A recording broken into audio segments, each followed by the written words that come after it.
हाय, hello. तुम्हा सर्वांचं स्वागत आहे आदितीज रेसिपीमध्ये.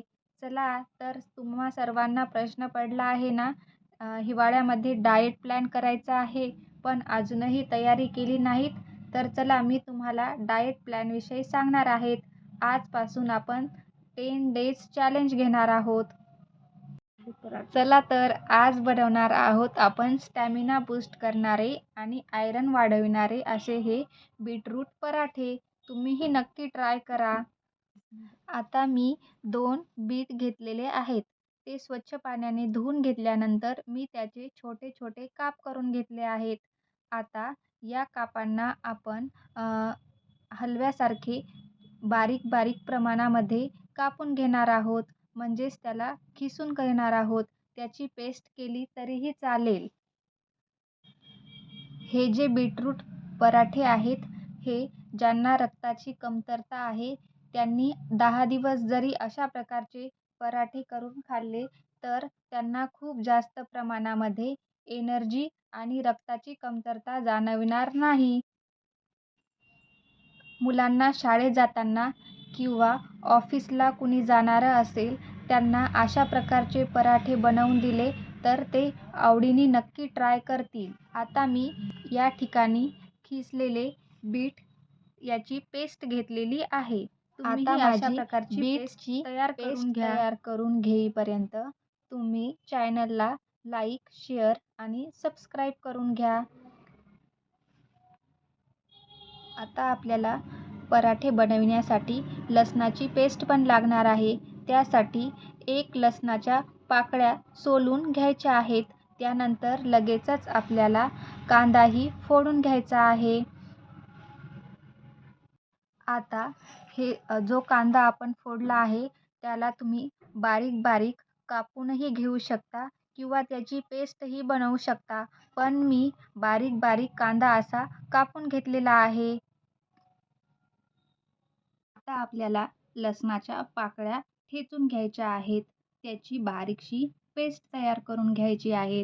जेणेकरून आपल्या बीटरूट पराठ्याला ही टेस्ट खूप छान येणार आहे. चला तर आता आपण पूर्ण सामग्री बघूत. मी आता 1 बाऊल बीट घेतलेला आहे. 1 बाऊल कांदा घेतलेला आहे. मीठ घेतलेलं आहे. जिरे घेतलेले आहेत. ओवा घेतलेला आहे. तिखट पावडर घेतलेला आहे. कोथिंबीर घेतलेली आहे आणि आलं लसणाची पेस्ट घेतलेली आहे.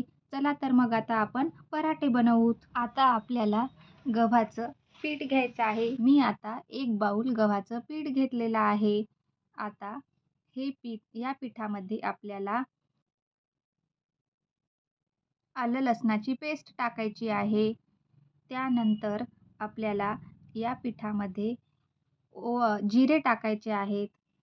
जिरे तुम्ही तुम्हाला हवे असतील अशा प्रमाणामध्ये टाकू शकतात.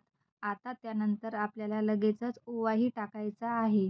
त्यामुळे आपले पराठे हे क्रिस्पी बनणार आहेत. त्यानंतर लगेच आपण तिखट पावडरही टाकणार आहेत. तिखट पावडर तुम्हाला जशी वाटेल त्या प्रमाणात तुम्ही टाकू शकता. नंतर आपण चवीपुरतं मीठही टाकणार आहोत.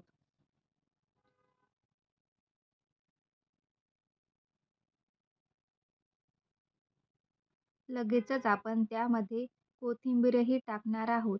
कोथिंबीर आपण थोडं जास्त प्रमाणात टाकणार आहोत. त्यानंतर चिरलेली बारीक आपण कांदाही टाकणार आहोत. त्यानंतर जो पण आपण बीटचा खीस घेतलेला होता खिसून तो टाकणार आहेत.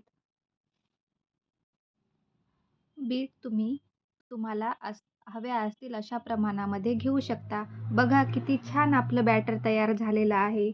बघूनच वाटते की किती छान पराठे तयार होणार आहेत. आता आपल्याला या बॅटरमध्ये थोडं थोडं पाणी मिक्स करून छानपैकी कणिक मळून घ्यायचं आहे. जास्तही आपल्याला घट्टसर कणिक मळायचं नाही आणि पातळही कणिक मळायचं नाही.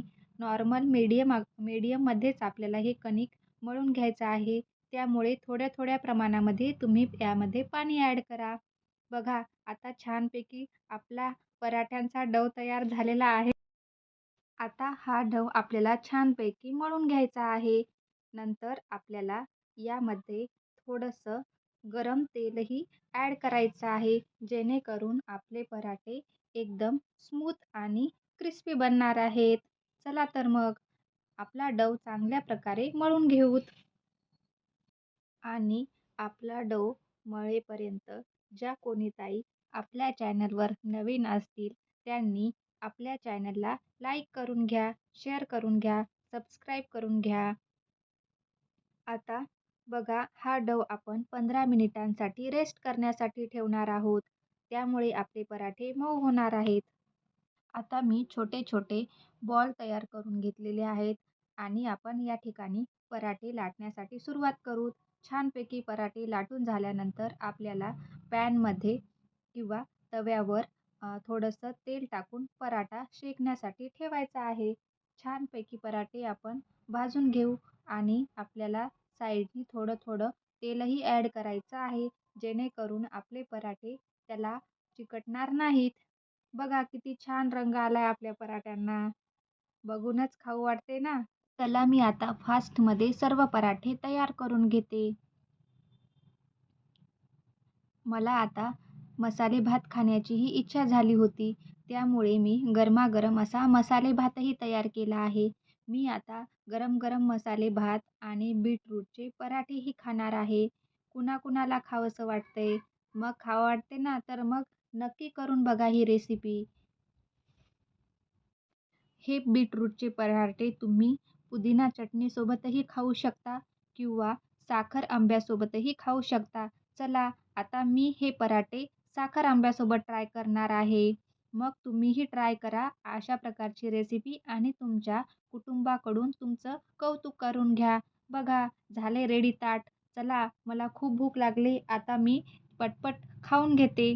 तुम्हाला आवडला असेल तर तुम्हीही नक्की ट्राय करा आणि परत एकदा चॅनलला लाईक करा, शेअर करा, सबस्क्राईब करा. धन्यवाद. अशाच नवीन रेसिपीसहित आपण पुढे नक्की भेटू. तोपर्यंत सर्वांना बाय बाय.